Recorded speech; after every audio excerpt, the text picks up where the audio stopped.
Now welcome to another lightning response video, where once again I'll try to get to a few questions here, starting with this one from Sir Sean, who asked, "Hey Thor, great video on the villains. James Cameron once said in an interview about the Terminator in that your villain has to be stronger than the hero because the story is about how the hero overcomes the challenge and defeats the villain. That's why I could care less when Rey defeated Kylo in the first Disney Star Wars. There was no threat set up for the story. Do you honestly think Disney and Lucasfilm realize how much they messed up with their trilogy?" And yeah, I actually do think they know they messed up. And I know some people are very much going to disagree and say they haven't learned a damn thing and they think their sequels were great and now they're making a Rey movie that follows them up and so on. But I think there is a big difference between knowing you made a mistake and admitting or acknowledging that you made a mistake and then maybe trying to fix it in silence or without directly talking about your mistake, which is maybe what the Rey movie is supposed to be, trying to fix the mistake of the sequels. We'll have to see on that one. But anyway, for better or worse, Disney and Lucasfilm are never ever going to come out and say that the sequel trilogy was a mistake, even though I think objectively we could make a very strong argument that it was, and that they know it was, and that they know that we know it was, considering it's been nearly 7 years in between the release of The Rise of Skywalker, or it will be nearly 7 years between the release of The Rise of Skywalker and the next Star Wars film, that being the Mandalorian and Grogu film, which is slated to come out in May of 2026. And if they, Disney and Lucasfilm, truly thought Star Wars was on a great trajectory after the sequels, that they thought those movies were amazing and everybody was hyped for Star Wars, well, there wouldn't have been a huge gap, or any gap at all, really. The next film would have been cranked out, and we would have had, I don't know, at least a few more Star Wars films, if not even a half dozen or more, if the sequels had been truly fantastic. That's how many we would have had over the last 4.5 years since The Rise of Skywalker, which is kind of crazy to think, isn't it? It's crazy to think how many Star Wars films we'd have right now if the sequels had been a win for Disney and Lucasfilm. And yes, I know this is the part where some will want to take to the comments below and say that they enjoyed the sequels and they don't think they were a mistake. And look, I have zero problem with that. I have zero ill will towards you if you love the sequels. The same way when the shoe is on the other foot, I have zero ill will towards anyone who hated the prequels and bashes the hell out of them, and have now for roughly 25 years. Even though, personally, I really enjoy those films. I love them even. Subjectively, when it comes to something like entertainment where taste can vary so much, well, you can feel however you want about whatever you want, and there's no reason getting angry and fighting over it. There's no reason fighting over how much somebody does or doesn't like a movie. But if we are trying to be completely objective here and look at it from the Disney and Lucasfilm side of things, do you honestly think they're happy with the sequels, how they had diminishing returns at the box office? The third film made roughly half what the first one did? And also how they haven't known what to do with the films since. Again, we've had this very long hiatus for the films. And if you're going to be, again, fair and honest, I don't think you can say, yes, that they would be happy with any of that. And so, yes, behind closed doors, I am sure that Disney and Lucasfilm are aware that the sequels are a mistake. And I do think Rey getting such a, let's call it a direct win over Kylo Ren was not a great way to end the first film. And I know some will say, well, Luke, or technically Han, sort of thwarts Vader at the end of A New Hope, and then Luke blows up the Death Star. What's the difference here? Well, the difference is George Lucas didn't know if he'd ever be making another Star Wars movie, so he needed to give that first one a sort of definitive ending where the villains clearly lose. And when he did get the chance to make another Star Wars film, what did he do? Well, he made a film where Darth Vader cemented himself as one of, if not the most badass villains of all time, while the follow-up to The Force Awakens decided to make Kylo Ren look even weaker, and also sliced the other main villain, Snoke, right in half. That film, The Last Jedi, screwed up the villains so bad that they had to somehow bring Palpatine back from the dead to hopefully salvage the trilogy, and, well, I don't think that worked so well. So to sum up the first question here, yeah, I agree with James Cameron about the importance of villains being stronger than the heroes. I even have my own saying, which admittedly is much like his own, where a hero can only be as heroic as the villain they defeat is competent. It tends not to make for a good story when the hero is overpowered or when the villain is just stupid. Though, depending on how it is presented, that is not always the case. There are certainly some animes out there, for example, where the hero is very overpowered and easily defeats most, if not all, of the villains, and yet the stories can still be good and interesting. Alright, and now let's move on to this question from Joe Volgamore Author, who asked, Hey Thor, quick sorta metaphysical question for you. Do you think it might ease the fandom if we started to look at Star Wars as campfire tales rather than historical fact?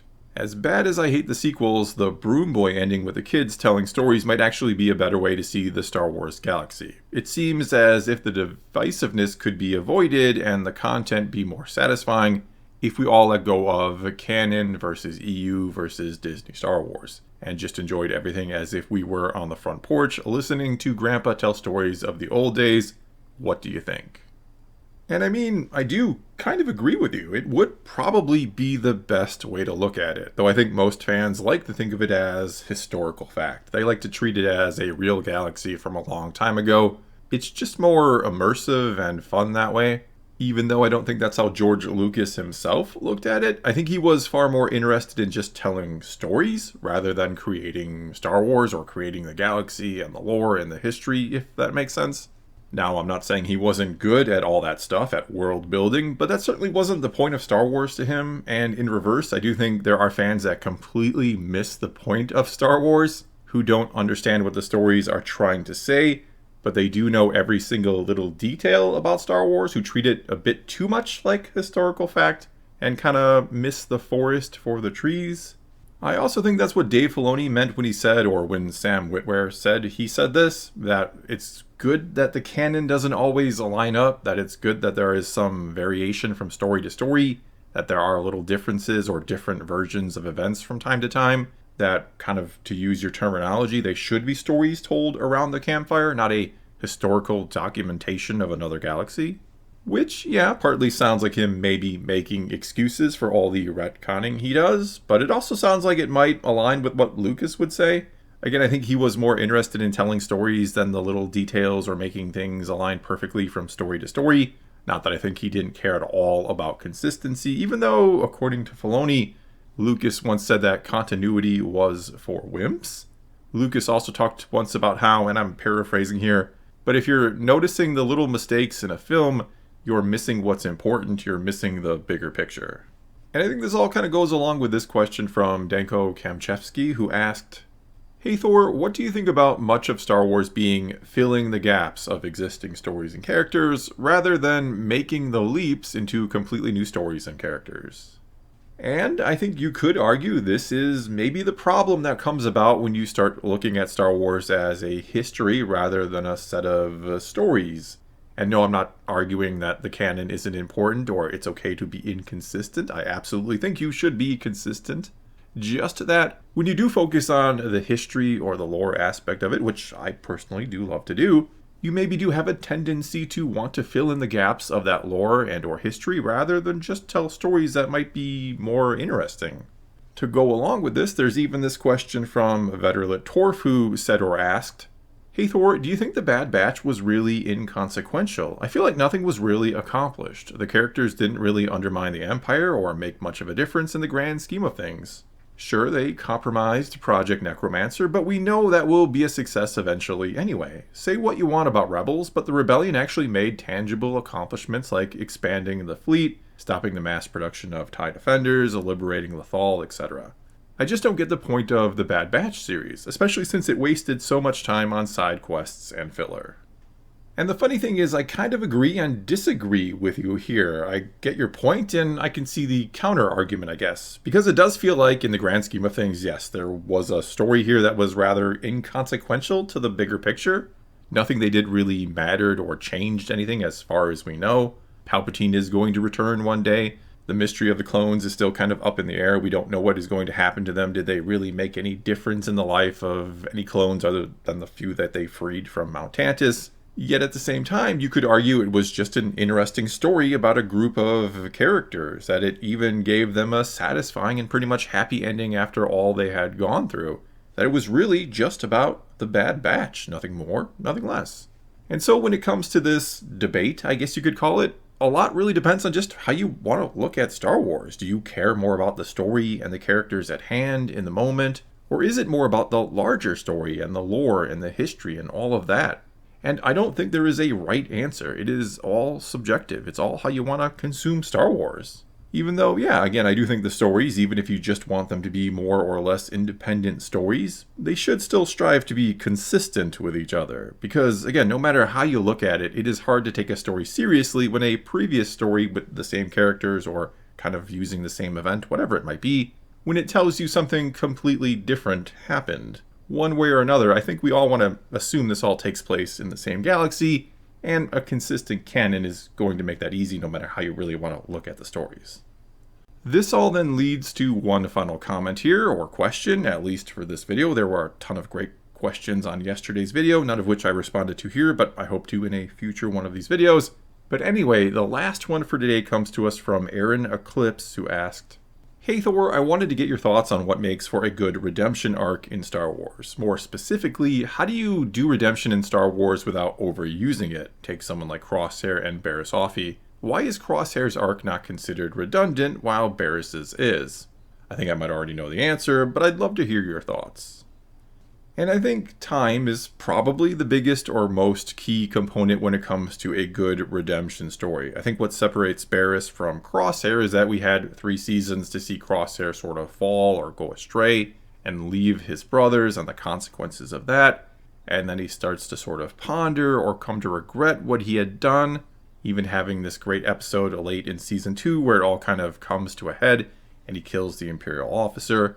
And then the whole 3rd season is him trying to make up for all he's done. It's really him experiencing all this regret over his past. In other words, we saw and felt the whole journey with Crosshair. We had the time to take it all in and digest it and process it and make it make sense. We saw him at all these different stages. It lingered on these different stages to again make it feel more impactful. Whereas with Barriss, it all felt so quick and rushed over 3 10 to 12 minute episodes.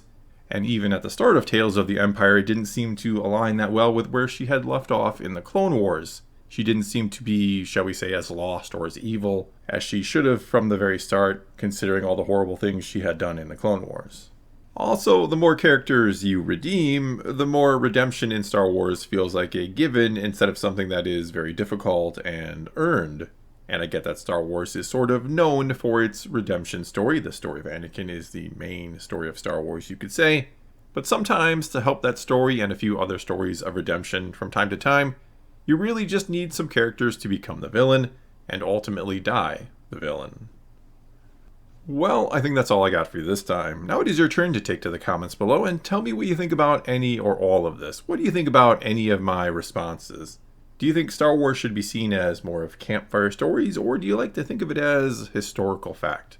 You can also always ask a question for a future lightning response video. Just start your comment off with "Hey Thor" and then ask away.